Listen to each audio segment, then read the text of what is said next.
Bienvenidos a No puedo dormir, la enciclopedia nocturna para aprender hasta quedarte dormido.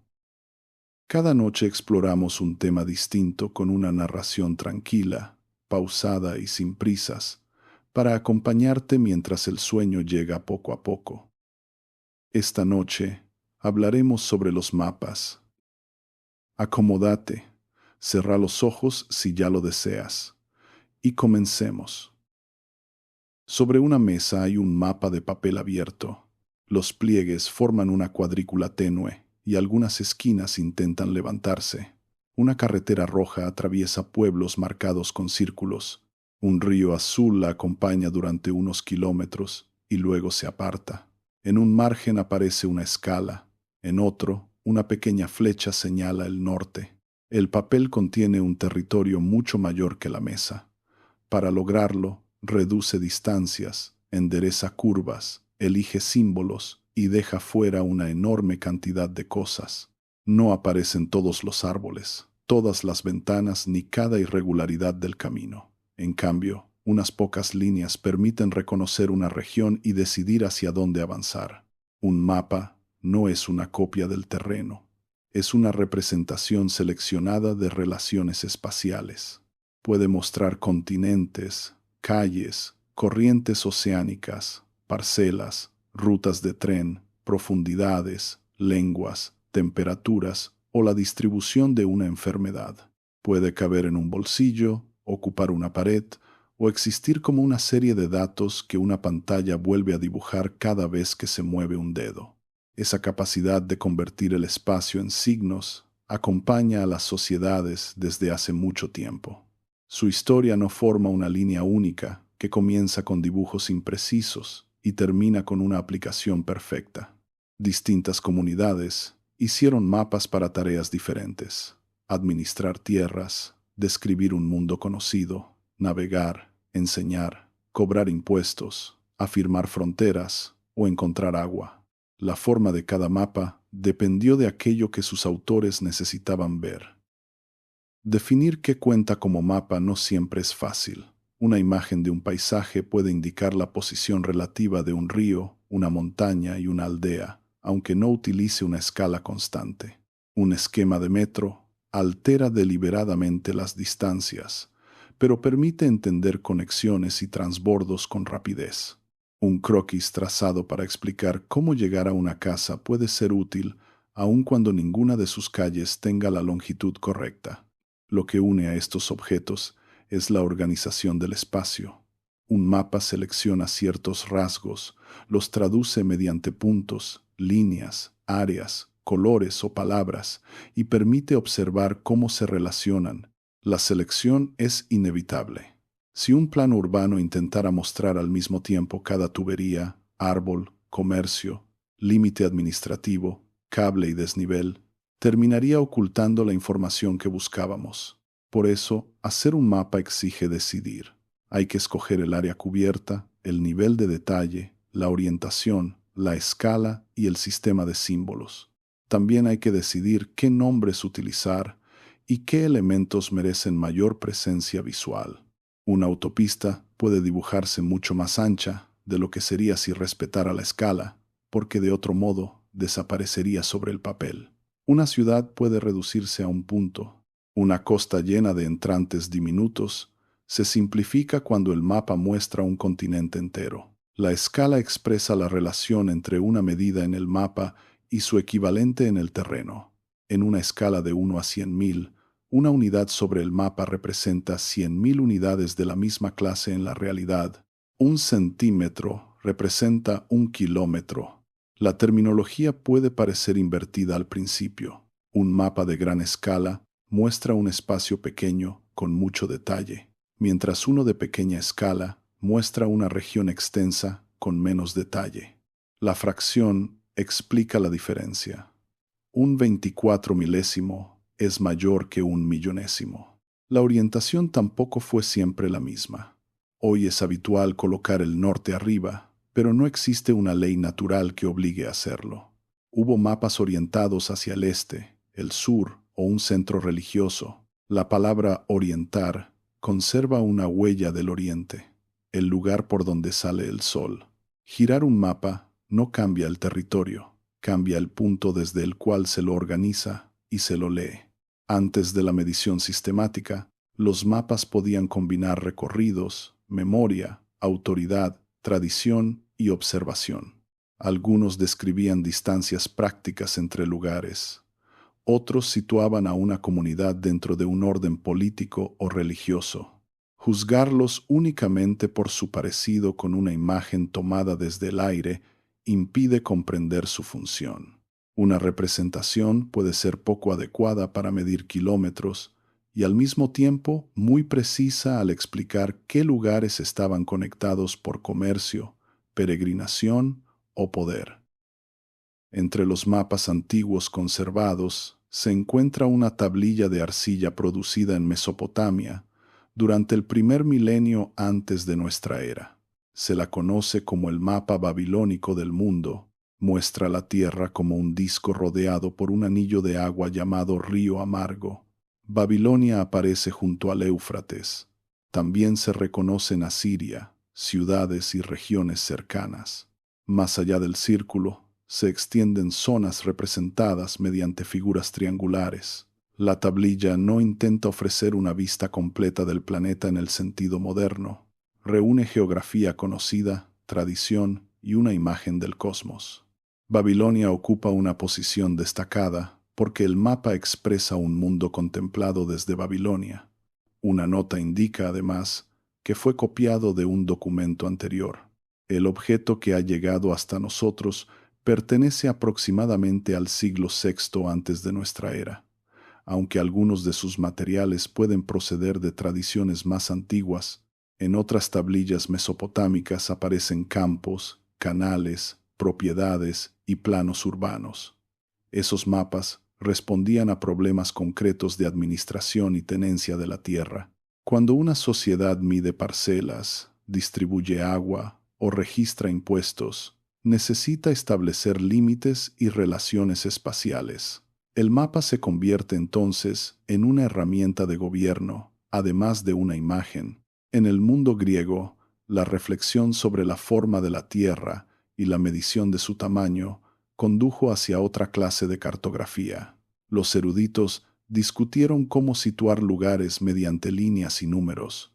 En el siglo III antes de nuestra era, Eratóstenes estimó la circunferencia terrestre, comparando la posición del Sol en dos ciudades. El valor exacto de su resultado depende de la longitud que se atribuye a la unidad que utilizó, pero el método fue notable. Una diferencia de sombras, una distancia conocida y geometría permitían razonar sobre todo el planeta. Varios siglos después, Claudio Ptolomeo reunió en Alejandría una extensa obra conocida como Geografía, escrita durante el siglo II de nuestra era. Contenía una descripción del mundo conocido, instrucciones para construir mapas y coordenadas de miles de lugares. Ptolomeo trabajó con información acumulada por viajeros, comerciantes y autores anteriores. Sus datos incluían errores, pero su sistema ofrecía algo decisivo. Un mapa podía reconstruirse a partir de posiciones numéricas, incluso si se perdía la imagen original. La latitud relacionaba un lugar con su distancia al norte o al sur del Ecuador. La longitud intentaba situarlo hacia el este o el oeste desde un meridiano elegido. Medir la latitud mediante observaciones astronómicas era posible con una precisión razonable. La longitud presentaba mayores dificultades porque requería comparar la hora local con una referencia distante. Durante muchos siglos, esa diferencia fue especialmente difícil de determinar en el mar. Ptolomeo también explicó maneras de proyectar la superficie curva sobre un plano. Sabía que trasladar una esfera al papel exigía una transformación. Su mundo representado era incompleto y calculaba de manera excesiva la extensión de Asia hacia el este. Sin embargo, la combinación de coordenadas, geometría y procedimientos reproducibles ejercería una influencia duradera. La historia de los mapas continuó en muchos centros, incluso cuando ciertas obras antiguas dejaron de circular en algunas regiones de Europa. En China existieron largas tradiciones de levantamiento, administración territorial y representación de rutas, ríos y fronteras. Los mapas servían a gobiernos que necesitaban organizar provincias, obras hidráulicas, caminos y recursos. Una obra china conservada en forma de calco procede de un mapa grabado en piedra en el año 1136. Se conoce como Yu Ji Tu, o mapa de las huellas de Yu. Representa costas y sistemas fluviales dentro de una cuadrícula regular. La cuadrícula ayudaba a mantener relaciones de distancia y ofrecía un marco para copiar y consultar la imagen. El mapa reunía conocimiento geográfico con una tradición histórica asociada al control de las aguas. Las convenciones chinas no fueron uniformes. Algunos mapas emplearon cuadrículas y mediciones. Otros combinaron cartografía con la pintura de paisaje, montañas vistas de frente, ríos extendidos sobre la superficie y ciudades representadas como conjuntos arquitectónicos podían formar una vista coherente sin adoptar una perspectiva europea. La utilidad no dependía de que todas las tradiciones dibujaran el espacio de la misma manera. En el mundo islámico medieval, geógrafos, astrónomos, viajeros y administradores conservaron, tradujeron y ampliaron conocimientos procedentes de varios lugares. Las necesidades de viaje, comercio, gobierno y orientación religiosa se encontraron con una cultura matemática capaz de calcular posiciones y direcciones. La obra de Ptolomeo circuló en árabe, fue discutida y corregida, mientras aparecían repertorios nuevos basados en observaciones y relatos contemporáneos. Uno de los trabajos más conocidos fue preparado por Al-Idrisi en la corte de Roger II de Sicilia. La isla del siglo XII conectaba tradiciones latinas, griegas, árabes y normandas. Al-Idrisi trabajó durante años con informes de viajeros y con los conocimientos disponibles en la corte. En 1154, completó una geografía acompañada por mapas, conocida a menudo por su título abreviado, Libro de Roger. La obra dividía el mundo habitado en franjas climáticas y secciones regionales. En sus mapas, el sur aparecía arriba, una orientación frecuente en parte de la cartografía islámica. Se dice que el proyecto incluyó un gran planisferio sobre un disco de plata que no se ha conservado. Lo que permanece en manuscritos posteriores es un sistema amplio de mapas y descripciones de ciudades, caminos, costas, distancias y productos. No era una simple supervivencia de la geografía clásica. Incorporaba información obtenida dentro de las redes del Mediterráneo y más allá de ellas. En la Europa cristiana medieval, algunos mapamundis organizaron el espacio alrededor de la historia sagrada. Jerusalén podía ocupar el centro, el este aparecer arriba, y criaturas descritas por autoridades antiguas compartir el borde con regiones conocidas. Estas imágenes no se diseñaban principalmente para guiar un barco ni para calcular el tamaño de una parcela. Ayudaban a situar lugares, pueblos y acontecimientos dentro de una narración del mundo. Al mismo tiempo existían mapas de itinerarios y representaciones locales de uso práctico. Las categorías modernas pueden hacernos imaginar una oposición demasiado rígida entre símbolo y medición.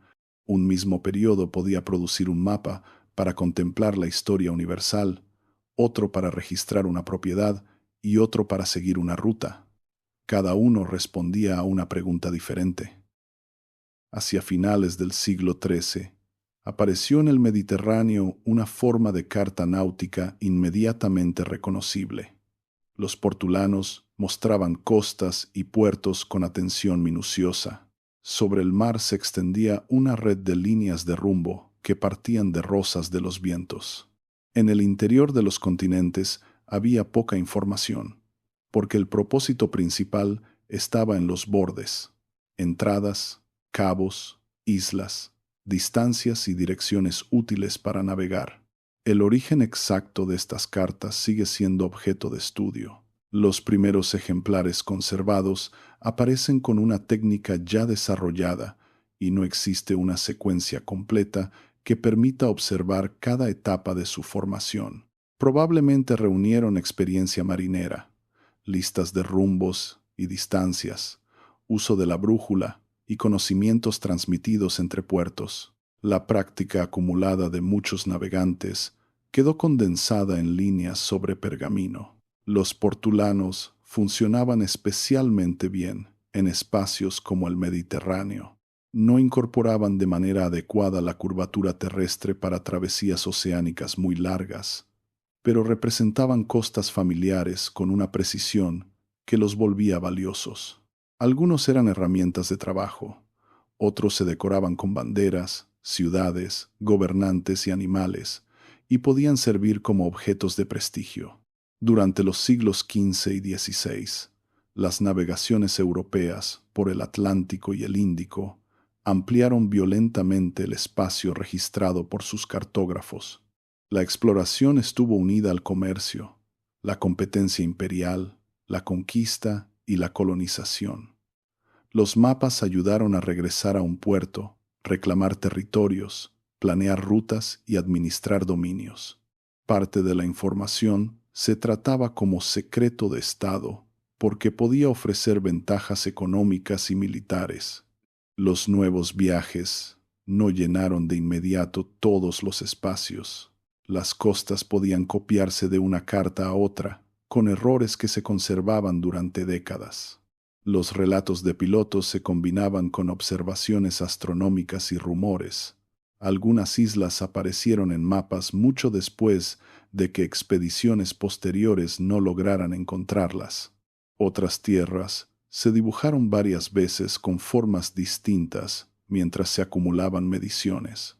En 1507, Martin Waldseemüller publicó un gran mapamundi que aplicó el nombre América a una parte de las tierras occidentales. El nombre se relacionaba con Américo Vespucio y con relatos entonces atribuidos a sus viajes.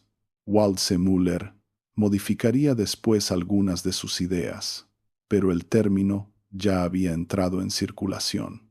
Un nombre impreso podía viajar a través de talleres y bibliotecas con más facilidad que una corrección posterior. La imprenta transformó el alcance de la cartografía.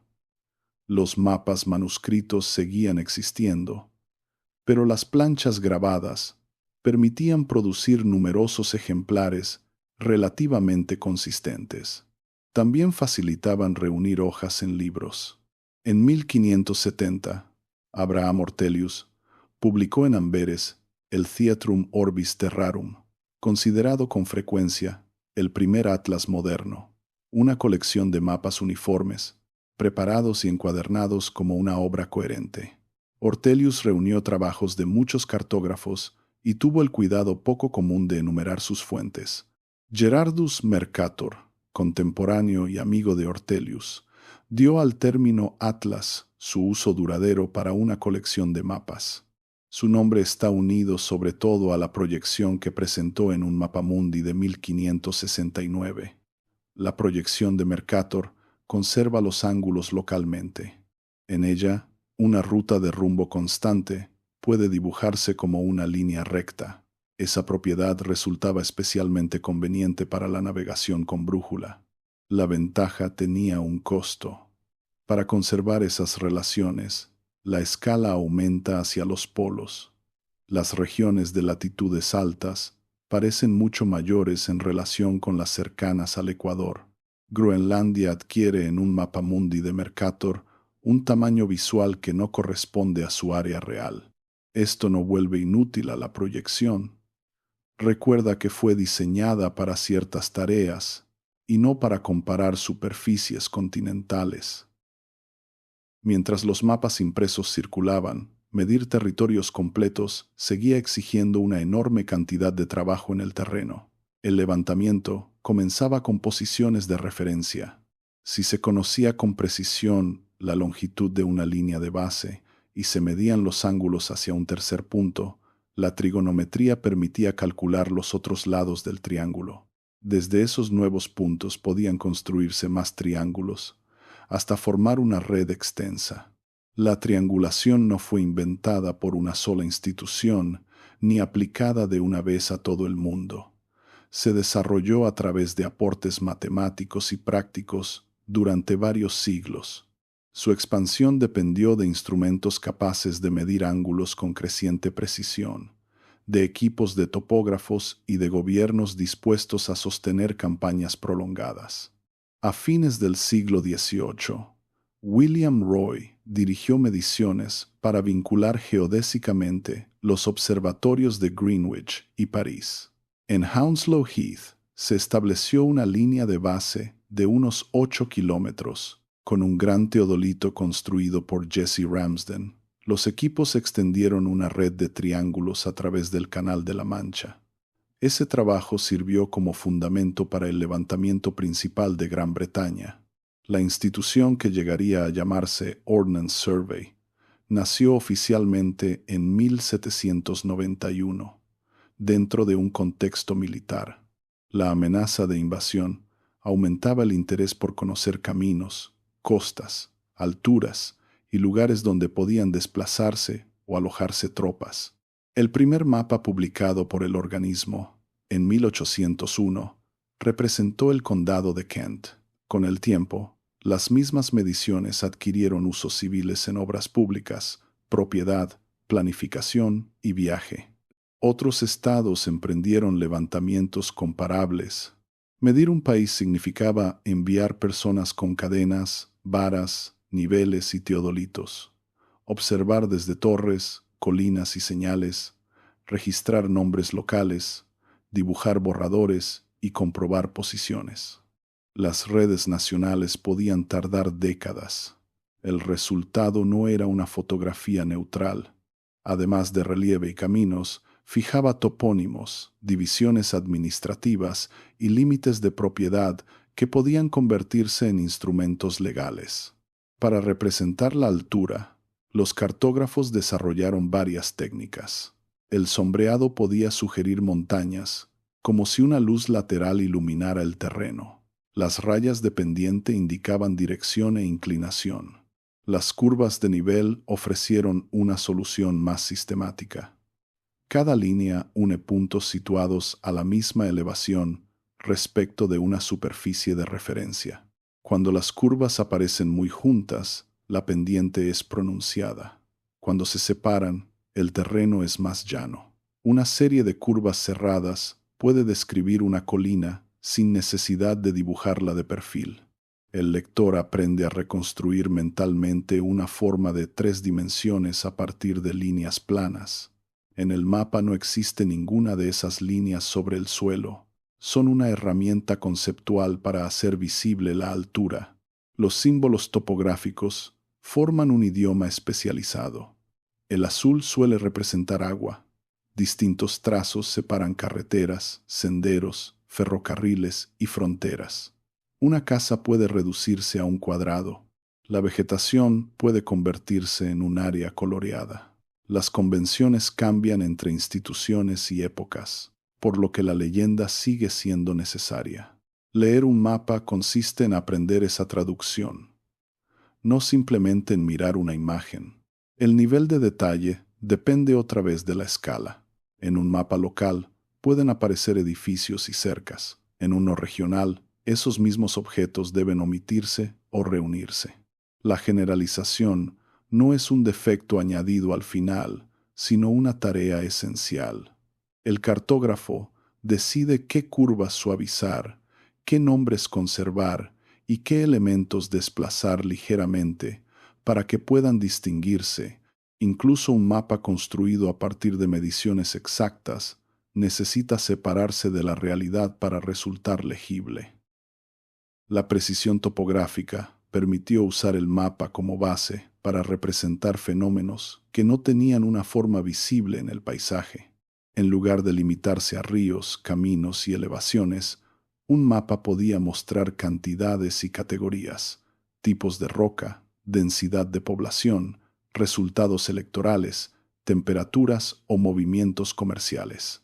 Así se desarrolló la cartografía temática. En 1815, el geólogo William Smith publicó un mapa geológico detallado de Inglaterra, Gales y parte de Escocia. Smith había observado que ciertos estratos rocosos aparecían en un orden reconocible y contenían fósiles característicos. Al asignar colores a formaciones distintas, convirtió la superficie del país en una guía de lo que se encontraba debajo. El mapa era útil para comprender la historia geológica y también para actividades como minería, canales y construcción. Los mapas temáticos hicieron posible percibir patrones difíciles de advertir en tablas. Un color más intenso podía indicar una cantidad mayor. Líneas llamadas isotermas podían unir lugares de igual temperatura. Flechas de diferente grosor podían representar el movimiento de mercancías o personas.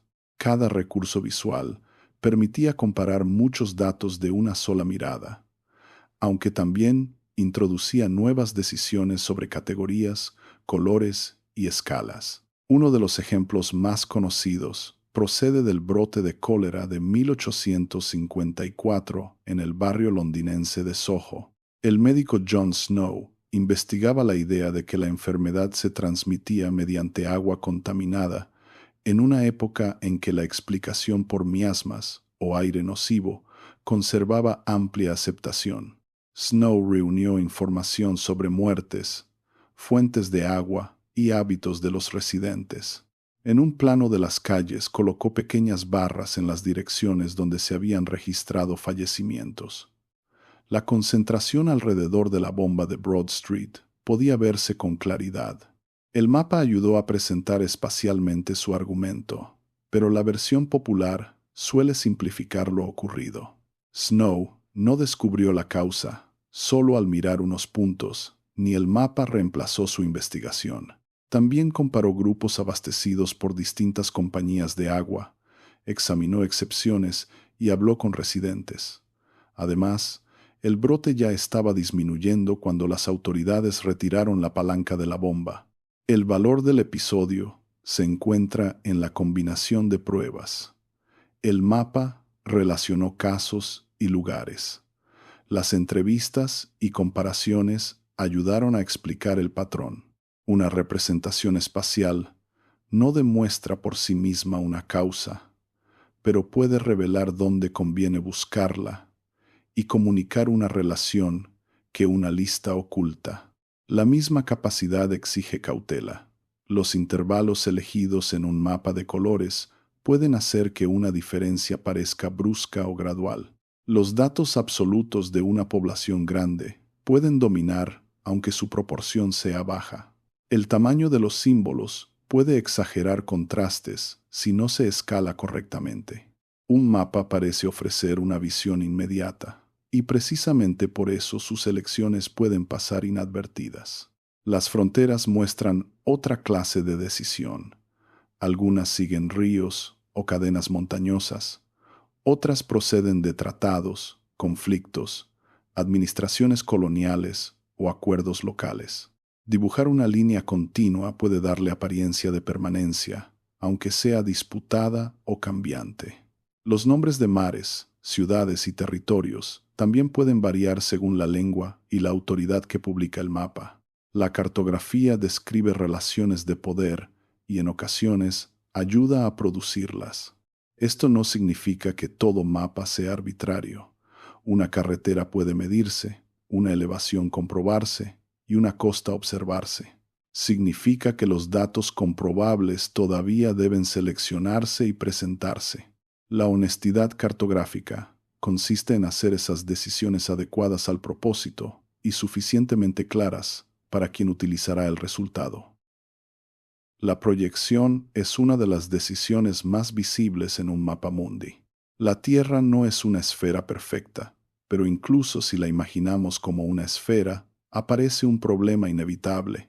Una superficie curva no puede aplanarse por completo sin estirar, comprimir o romper alguna parte. Pelar una naranja y tratar de extender la cáscara sobre una mesa ofrece una versión doméstica de la dificultad. Una proyección aplica reglas matemáticas para transformar posiciones del globo en posiciones planas. Algunas conservan localmente los ángulos y las formas pequeñas. Se llaman conformes. Otras conservan las áreas relativas. Otras mantienen ciertas distancias desde uno o varios puntos. Ninguna puede conservar a la vez, en todo el planeta, dirección, forma, distancia y superficie. Por eso no existe una única proyección mejor para todo. Una carta de navegación, un mapa escolar de continentes, un plano de una zona polar y un estudio sobre deforestación tienen necesidades distintas. La proyección adecuada depende de la extensión representada y de la propiedad que importa conservar. La proyección de Mercator funciona bien para mostrar rumbos constantes y continúa presente en muchos contextos. Para comparar áreas del mundo, una proyección equivalente resulta más apropiada. En ella, regiones con la misma superficie terrestre ocupan la misma superficie en el mapa, aunque sus formas se deformen. Otras proyecciones buscan un compromiso visual, sin conservar exactamente una sola propiedad. Los mapas digitales no han eliminado el problema. Una pantalla también es plana. Muchos mapas en línea utilizan una variante de Mercator porque permite dividir el mundo en mosaicos cuadrados, acercarse con continuidad y ofrecer una apariencia familiar. Cerca de los polos, la distorsión de área continúa siendo grande. El hecho de que el mapa pueda moverse y ampliarse no convierte su geometría en una ventana sin mediación. El centro del mapa también importa. Un planisferio puede cortar el Océano Pacífico y colocar Europa y África en el medio, o cortar el Atlántico y centrar Asia y Oceanía. Ambos cubren el mismo planeta. El primer encuadre suele resultar familiar en unos países y el segundo en otros. Lo que queda en el borde parece lejano. Lo que ocupa el centro adquiere continuidad. Además de la proyección, aparece la cuestión de la referencia geodésica. Para asignar coordenadas precisas, hay que adoptar un modelo matemático de la forma terrestre y relacionarlo con puntos medidos. Ese marco se conoce como datum. Los mapas antiguos de un país podían apoyarse en una red local. Los sistemas globales necesitan referencias capaces de funcionar a través de continentes. Dos coordenadas numéricamente iguales, expresadas en datums distintos, pueden señalar lugares diferentes. En la vida cotidiana, esos cálculos permanecen escondidos. Una aplicación transforma coordenadas, ajusta escalas, cambia etiquetas y simplifica líneas mientras el usuario acerca la imagen. Detrás de un gesto continuo hay decisiones desarrolladas durante siglos de geometría, medición y diseño. Durante el siglo XX, la observación desde el aire modificó la elaboración de mapas. Una fotografía aérea mostraba carreteras, edificios, parcelas y costas desde una perspectiva antes difícil de obtener. Pero una fotografía no era todavía un mapa exacto. La inclinación de la cámara, el relieve, la altura del vuelo y la lente producían desplazamientos que debían corregirse. La fotogrametría permitió extraer medidas y formas a partir de imágenes superpuestas. Cuando dos fotografías cubren parte del mismo terreno desde posiciones diferentes, un operador o un programa puede reconstruir profundidad de manera semejante a la visión binocular. Así se trazaron curvas de nivel y detalles topográficos con mayor rapidez. El trabajo de campo no desapareció. Proporcionó puntos de control y comprobaciones. Los satélites extendieron la observación a escala planetaria. Sus sensores no se limitan a producir imágenes parecidas a una fotografía. Pueden registrar distintas partes del espectro electromagnético y revelar propiedades de vegetación, humedad, temperatura, hielo o materiales geológicos. Series tomadas en fechas diferentes permiten seguir el crecimiento de una ciudad, el retroceso de una costa o los cambios de un cultivo. Al mismo tiempo, las computadoras transformaron el mapa de producto final en sistema de información.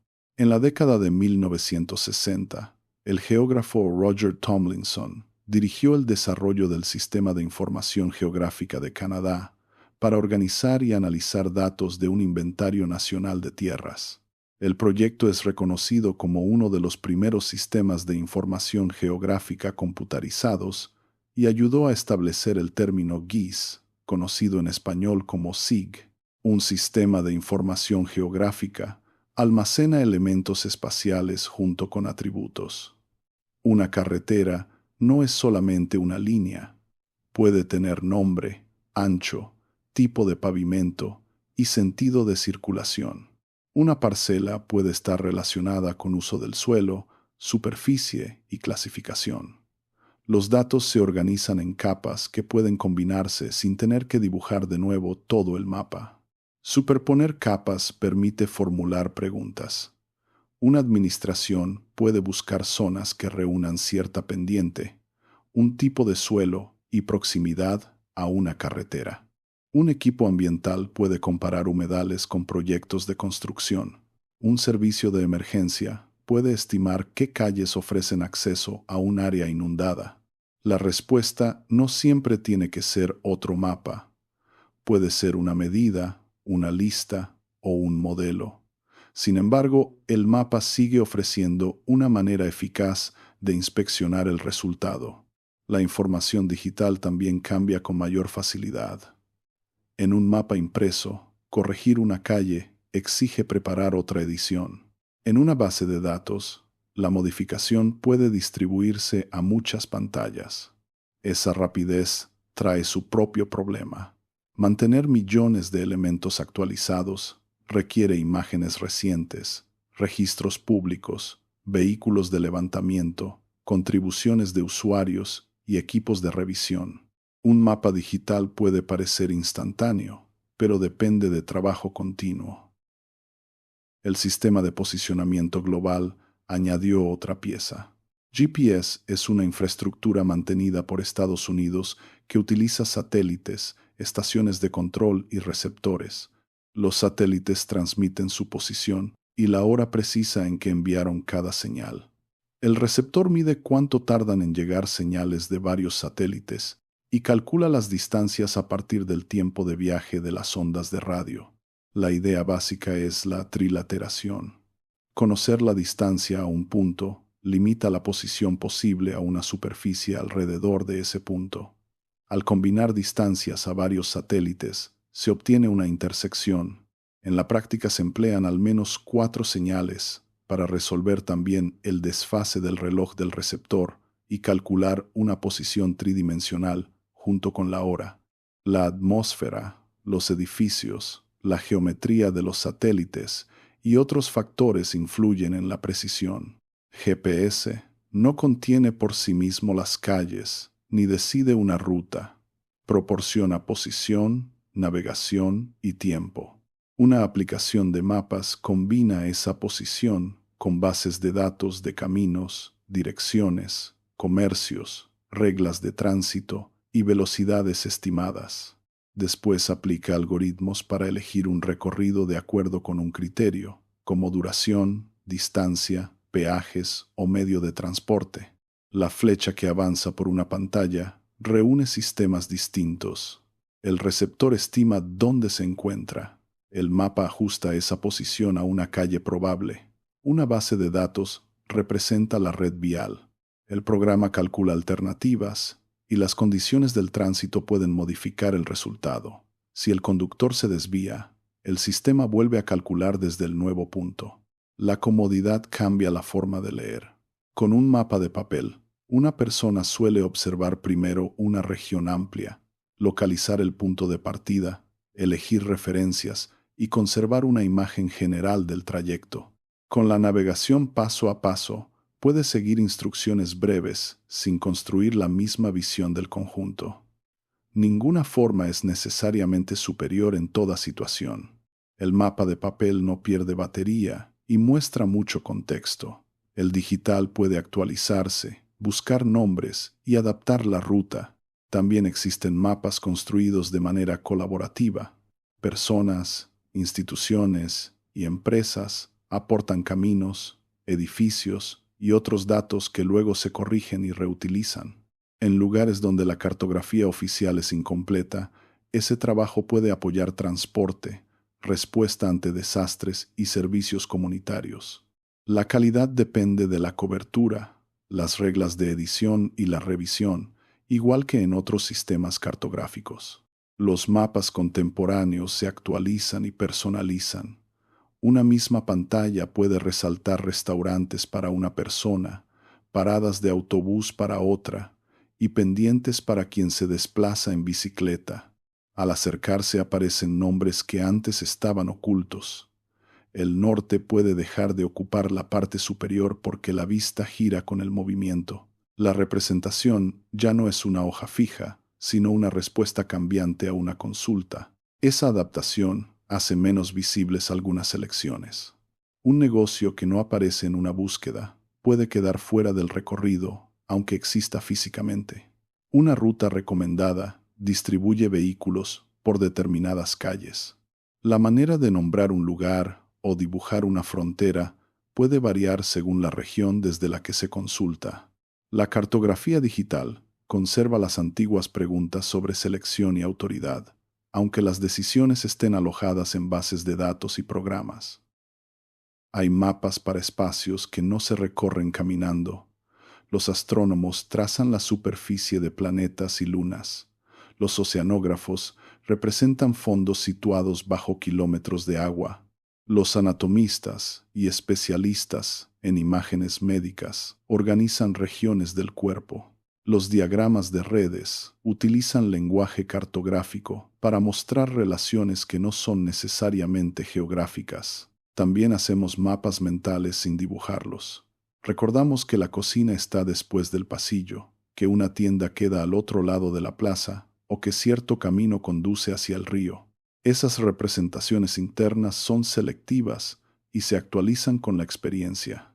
Un lugar conocido no se almacena como una fotografía completa, sino como una combinación de recorridos, referencias, distancias aproximadas y asociaciones. Los nombres ayudan a sostener ese espacio.